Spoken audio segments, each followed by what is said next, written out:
Welcome to Pretty Lies and Alibis. Let's seek the truth and travel the long road to justice together.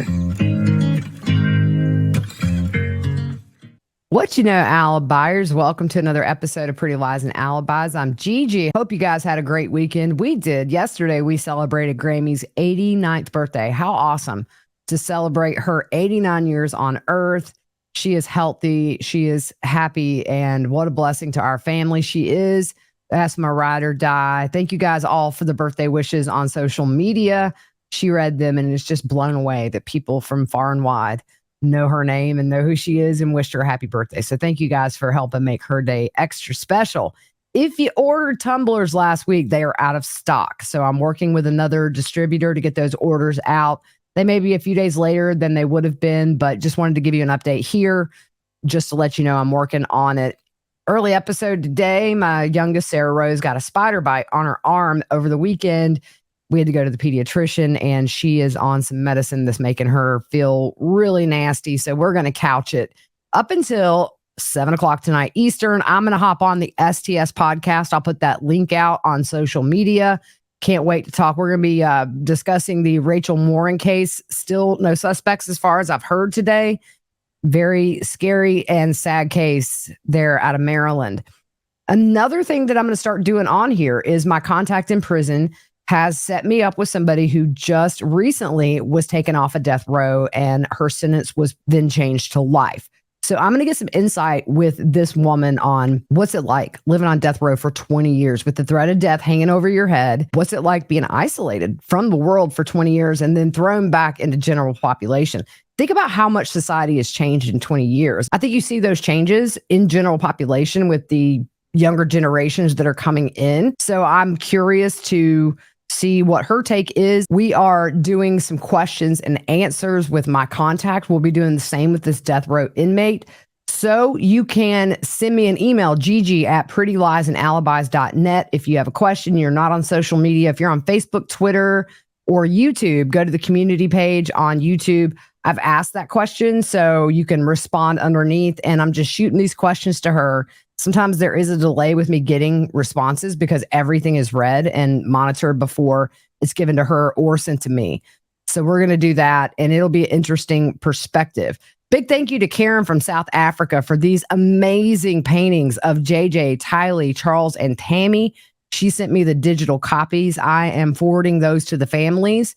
They love them. They've seen them and have commented on how awesome they are. Just amazing talent. You Alibis, y'all are a talented group. And to share it with these families is pretty awesome. Thank you so much. All right. Prison slang term of the day, diesel therapy. That is being transferred to another facility or taking a trip outside the prison to somewhere such as a medical specialist. They will send them to medical specialists if they have problems that are beyond the capabilities of the in-house medical unit.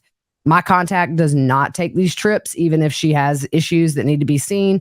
She said it is not good for her mental health to see freedom and then have it taken right back. Music fact of the day. The band Poison started as a cover band called Paris. Then one day they heard a preacher on the radio saying that rock and roll is poisoning the world. So they changed their name to Poison. And also prison recipe of the day, the prison burrito. What do you need to make a prison burrito? 1 package of spicy ramen noodles, 3/4 of an 8-ounce bag of spicy jalapeno ranch flavored popcorn. Did not even know that was the thing, y'all. Does not sound good. Squeezable cheese. Use 1/4 cup of that. Spicy Takis. Tortillas, Cheetos, a half a bag, crushed cheese, which is flavored crackers, just ground up really fine. And also any hot sauce, sriracha, Tabasco, depending on your preference. So how do you make this?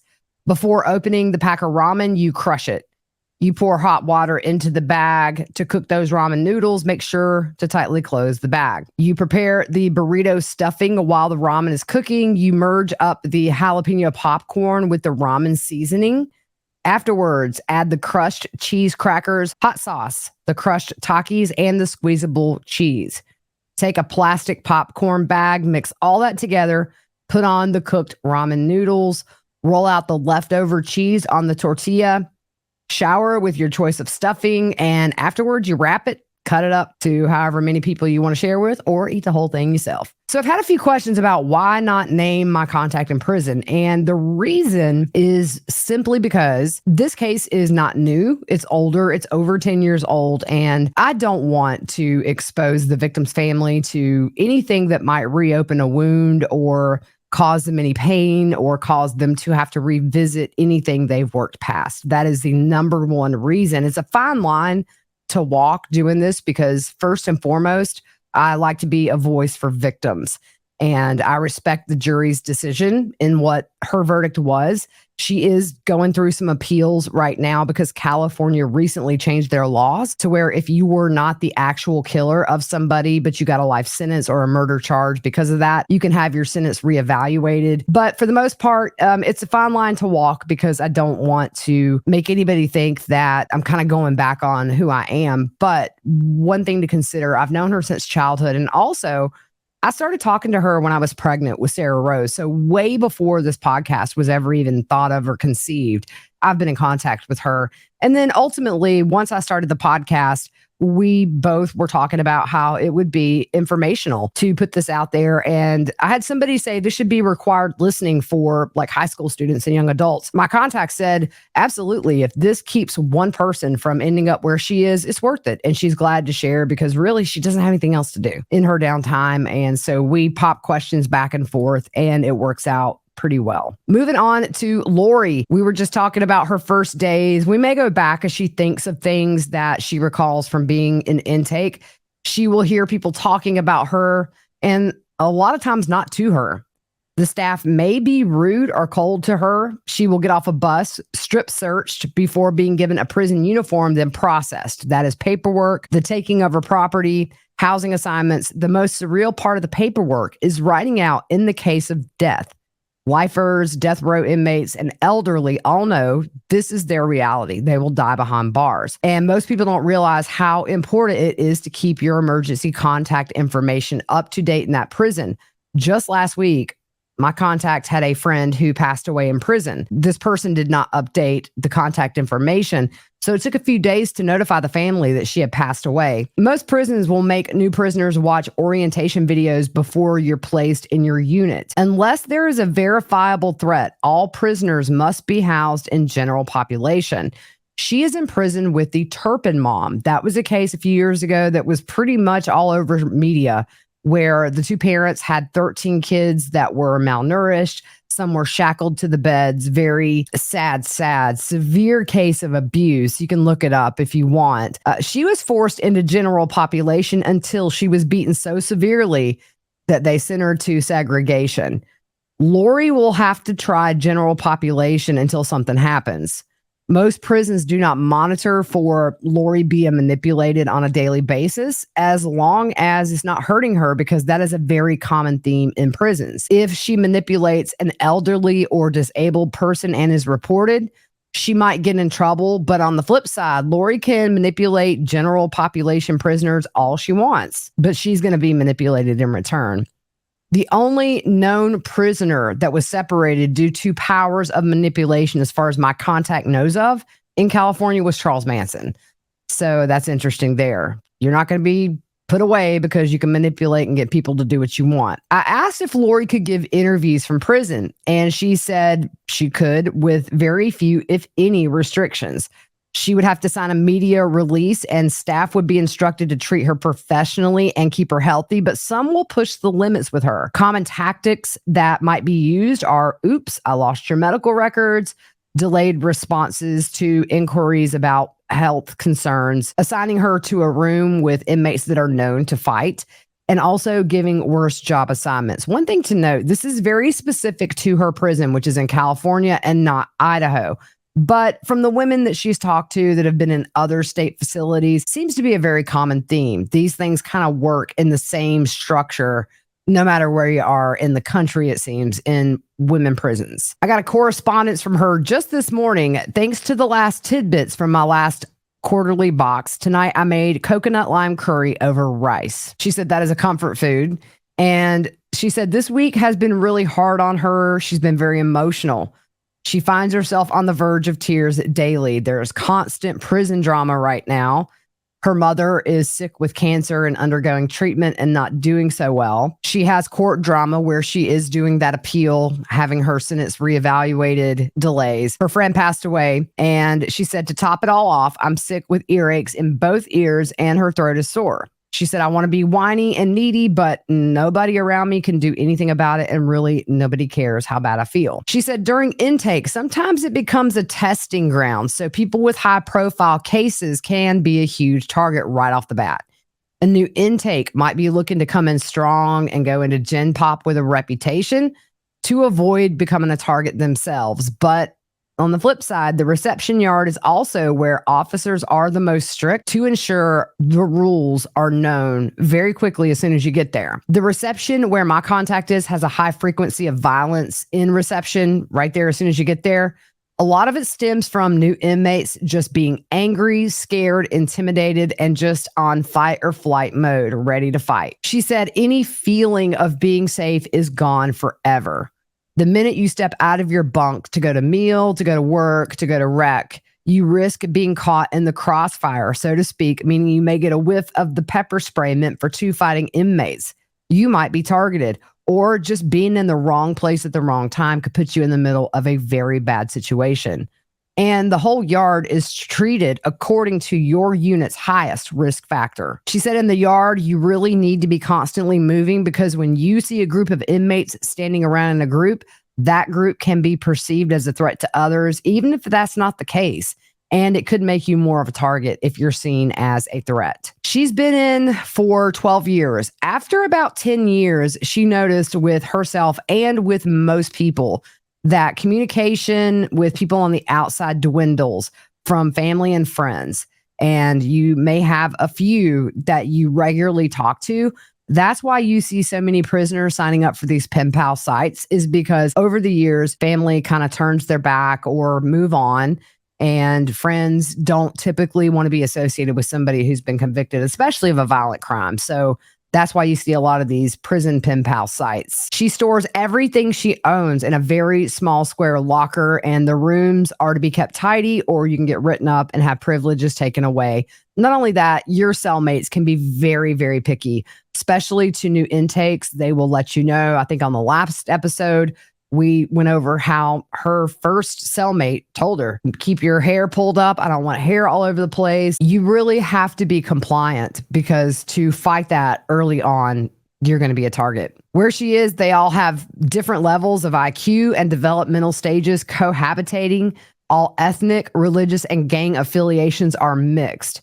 She's heard in men's prisons, they tend to segregate more by ethnic groups and gang affiliations, simply to avoid fights and violence. I was going back through some messages because we talked about how these can be delayed, and I found a bunch that were kind of clustered from March, which is way back when. But there was a period of time where you guys know she's in with Diane Downs and knows her very well. But she had seen her back in March for the first time, and this was after Diane was denied parole. She said between the denial of parole and COVID, which Diane had, she noticed it aged her a lot. She said Diane is always nice to her, but struggles constantly to make any kind of friends or core group to be with, just due to the notoriety of her case. My contact's new prison job is advising inmates. She gets the rare opportunity to meet people from all of the different yards. In a normal world, you only interact with people in your yard. And you rarely see people in other yards unless your job takes you to other units. So she's an inmate advisor, and that is a liaison between prisoners and staff to try and resolve any issues at the lowest level possible and to promote following the rules, good morale, and situations to improve conditions and programming. She hates leaving her cell in general, but she does like helping people. She mainly would stay up all night long when most inmates slept just to have peace and quiet, even though it's never totally quiet in there ever. And that way she just avoided interacting with most people to avoid that prison drama that we've been talking about for the last 4 episodes. She also talked about where she's located is understaffed. And sometimes they're so understaffed that the basic functions are altered except for mandatory programs. Access to the rec yard, to the legal library, to the gym, to the day rooms, and other services are suspended on a regular basis or limited. Some housing units are forced to operate with a single officer. They used to have 3, then it fell to 2, and then where she's at now, they have 1. You think about corrections officers and the very dangerous job they do. I have so much respect for these officers. You always hear about bad seeds, but as a whole, these officers are doing a job that most of us would not touch with a 10-foot pole, and they are doing that to keep the outside people, all of us, safe. So major respect to those officers and staff members that work at those correctional facilities. I wanted to point that out. The other thing about being short-staffed is that you're only let out of your cell to deposit, rotate, or collect laundry only when they're short-staffed. And also the educational sessions are cut way shorter. She said also, when there's a fight, being understaffed, it puts the officers and the inmates in danger. The shortages aren't limited to commanding officers. The shortages include mental health staff and program staff. So just overall, you have to think, I mean, I'm sure the pay is not amazing. It's hazardous conditions you're working under. You're working under the threat of constantly being exposed or a victim of violence. I can understand why it's understaffed. That is a job a lot of people don't want to do. She said the average price for a quarterly box is between $275 to $300. She said it's crazy how they raise canteen and quarterly box prices, but the inmates have not had a raise in 20 years. Part of the question and answers that I'm doing with her, I'm just sort of incorporating into the narrative here, but there are some where I'm flat out asking the question because it doesn't fit into something. What kind of programs, classes, or treatment is provided, and does it help you? She said there are groups to help prisoners reach what is termed insight. That is the realization of your crime, the nexus of the crime, what led you there, the core factors. Who all was hurt, down to the people who read the news articles about your crime, and what you need to do to rehabilitate yourself and make amends. These kind of group efforts are hampered by the inmate's obsession with simply surviving addiction, anger, personal loss, and grief. The public fails to realize that to a prisoner, the greater victim, no matter the crime, is our own families. We know their loss, their grief, suffering, sacrifice, their faces, and their stories. The documented victim in the case was not usually someone who was family, someone who was loved, deep relationship, or someone that they miss daily. Their families are not in touch with us then or now, so it's easy to overlook their pain and suffering and their lifelong hurt. That is why insight groups help to broaden a prisoner's idea of who the victim is and their hurt. Another sad reality is most prisoners came here as very young people. The average age of life without parole convictions, according to a survey by the prison she's at, is the age of 19, y'all. She had one life without parole roommate who was 19. It was her very first arrest, and she had never used a cell phone. She didn't travel, never lived outside of her parents' house, never had Starbucks, never tried what most of us consider normal. Now, this is an older inmate, but she was given life at 19. She didn't finish school, and her mom abandoned the family when she was 10. One common theme that she sees among prisoners is a lot of abuse as children. While her dad was at work, she took up with the wrong crowd. She got hooked on drugs, being abused 30-year-old men when she was as young as 10. Not my contact, but this person that she knew. She never knew this was a violation of her body, a big violation, until this woman was in her 40s.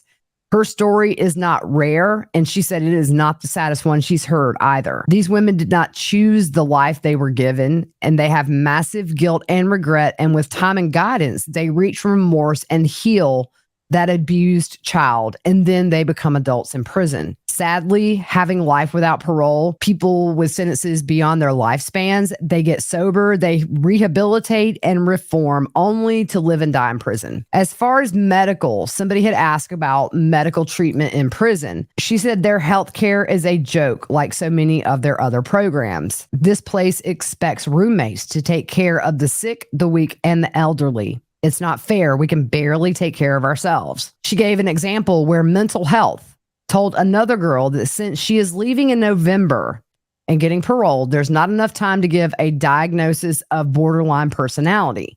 He also said it's the most common illness in prison, at her prison, but it's hard to give that diagnosis when a person also has substance abuse issues.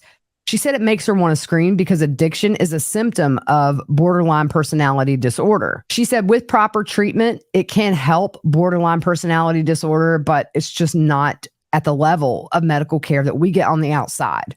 So inside, it is your basic needs, and then you're sent on your way. And typically, the prisoners have to deal with the side effects of the mental illness by commingling and that threat constantly of somebody having a moment or they lose touch. You could be the victim of a very vicious, unprovoked attack. She said, when people finally ask for medical help, they're crapped on.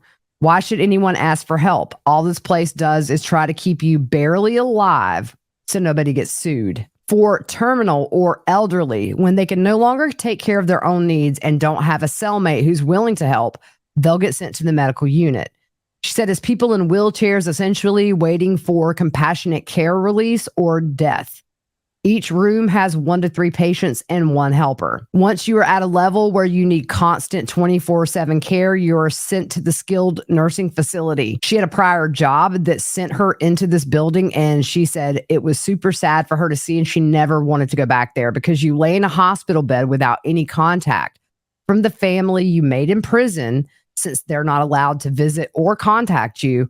And also, your family has very limited access to you. There are a small handful of comfort care prisoners who are allowed to sit with those that are very close to death so that they don't die alone. I asked what she thought they would do with Lori in Arizona as far as housing her in jail or prison once she's extradited. She said that her experience has been she will most likely be held in an Arizona jail as she is a pretrial detainee there. As Lori's case gets older, it could benefit her some in prison. She said, think of the movie Chicago or the play Chicago. Each case is sensational until the next big one comes along. And as Lori's image fades from TV and newspapers and time passes, more people will ignore the case itself and treat her based on how she is as a prisoner. But she will always have that notoriety attached to her, and she won't be able to shake it no matter how long she's in. That's the downer of hurting children, is that over time, if you're in there for drugs, people kind of tend to just say, well, forget about that. But when you hurt children, you never really escape it. But over time, it might lessen, but it might not. As far as what people say about their crimes, it's easier to live with people if you accept their version of events, but some days it's easier to accept than others. The longer you live with people, you learn of a common characteristic here, which is people pretend to be ignorant or they have short memories or low IQs, so they can get away with more than others who do not pretend. Then again, she said it's my choice to accept their version, so they are easier to live with. She said, still, it seems almost necessary, so I can hug a woman who needs consoling despite being here for molesting, torturing, or killing a child. She said life gets really weird sometimes. Sadly, we are about to get some high-profile child cases. The population has been amping up and targeting people with sensitive cases who have already been here for a while. She used the example of 2 inmates that have child cases. One is currently in court to see if she can get the charges reversed on her. It was a molestation case. People don't want to wait and see what's real, so they're making their own assumptions and still harassing her. She had a coworker who had charges taken off. She said because she was walking with this person, they both were verbally assaulted because those charges have been dropped. She said, I hate to think what these people will do to these new high-profile cases involving children that are due to come into their prison soon. She said recently they've had just a lot of drama. People are busting windows. Insanity feels like it's spreading. Drugs are back. It's relationship season. So she said swap partners, fight the exes. And she said that people are back to self-harming in ways just to try to stay sane. She said some people in Lori's situation will put themselves under someone who will offer protection, but the kicker is that always comes with a price. It could be a relationship that is born out of this. It could be exploitive, but for many, it just works because protection is something that a lot of people, especially with high-profile cases, need. She said the reality is white child abusers or killers are treated worse than any other race. The justification she was given is that white people have no excuse when they are middle or upper class with every advantage at their feet to do something so heinous to another person, especially a child. The benefit to welcoming Lori is different for different groups. She said one group might like that celebrity factor at first. You say celebrity, I say just a media saturated case. Some to prove they are more rehabilitated and non-judgmental. Some units like hers have zero harassment policies, which means you must accept them, but they find ways to harass anyway. If she has money, friendships can be bought. She said hairstylists always find friends. If she is a competent bisexual or willing to be taught, she will find a partner who is established with a circle. She may indeed find those willing to follow her as a religious leader. That is a scary thought.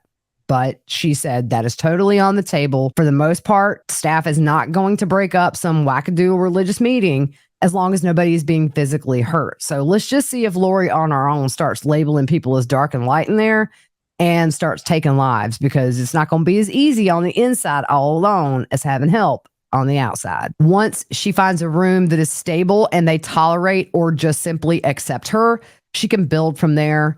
And around there where my contact is, the policy is the staff makes each table fill up before anyone sits at the next one, like at chow or any kind of group meetings. This way, people are not publicly kind of ostracized. Next will be to find a job with coworkers that tolerate and accept you. Next, she will find groups to attend, and slowly people will judge her for her current behaviors over time and less about her case. But for Lori, because of the notoriety of her case, it will follow her around and will never be completely gone, and that will keep her constantly at risk in some way, big or small. We were talking about Diane Downs. A lot of you have expressed a lot of interest that she knows her personally. I'm trying to get on her approved list of people to talk to, just to get some insight about being a notorious criminal in a state prison. She says Diane can cause drama between inmates without even trying. Some love to torment or hate her, but most just ignore her. She said a small group will sing the song Hungry Like the Wolf because that song was playing when she shot her children. And also, she was kind of rocking back and forth in court when they played that song. She said they have a girl in their unit who smiles all the time and looks nice, but has made it her mission to out every single horrific detail of every child case in the building.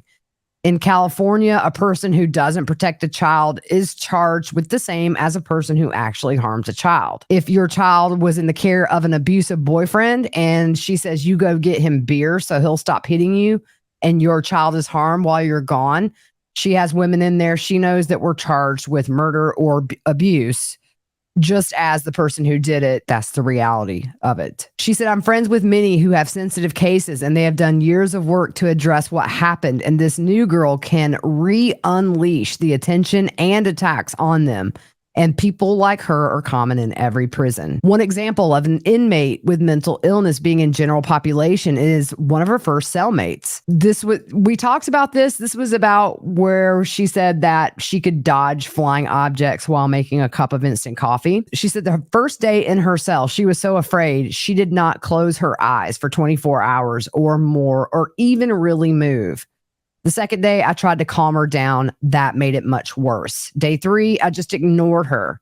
Day 4, she kept sticking her face in the toilet. So finally, my contact got an officer that was passing by to come and look at her and said, why are you sticking your face in the toilet? She said, I'm looking for my dad. She said, we all stood there puzzled, and they asked, why do you think your dad's in the toilet? And she said, because he is the S word, and that is in the toilet. The lady starts laughing. This hysterical, manic laugh can't stop. Finally, she was taken to the mental health unit. Somebody asked about celebrating holidays. Do they make holidays special? They do as best they can.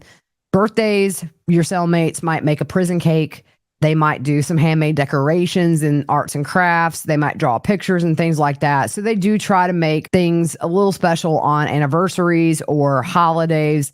On the flip side, I think I said on the last episode, for child killers, they may spend the whole day singing happy birthday to that child in front of the parent, the mom there in the prison. But for like Christmas, they'll make handmade gifts to give to each other, just anything they can do to make it seem like not a standard day while incarcerated. She said there are so many cases here, and a lot of them, unfortunately, are as bad as Lori's as far as victim count and children being killed, but the media just didn't pick them up. The media turned her into a celebrity, which will now determine how she's treated on the inside, and that is just the facts. So that's it for today. I've got a lot of more questions with her. There are delays in getting those, like I said, but we're going to do some of these questions and answers. It's a little quiet on the case front that we're following. Rex Hewerman, Rachel Morin, all those. As soon as they're updates, I'll bring them to you. But just not having a whole lot to go on or not having a trial that I'm covering this week, we'll keep doing this. You guys are liking it. I appreciate it. She appreciates it. People have asked about donating to her commissary. I'm not going to go there. I donate to her quarterly box, and that is my thank you for the information that she provides. And I do that on behalf of the podcast. And I give that money to her sister, and she gets the stuff ordered for her. So thank you for thinking of that. But I do cover that when we're doing these episodes and try to give her a little bit of help in the help that she gives us to better understand what awaits people like Lori Vallow or Letitia Stalk. It's not just confined to Lori Vallow here. We've covered a lot of women who have murdered their kids or hurt their kids. And you see with the Turpin mom, it doesn't have to be murder for you to be brutally beaten. You just hurt a kid. You are a target. So unless something breaks, we will keep going with these questions tomorrow. I'm doing a video conference later with my contact. And I'm supposed to be seeing a couple of high profile inmates on there with her if she can get them to come. So I'll keep you posted on that. In the meantime, hope you guys have a great rest of your day. We'll see you tomorrow.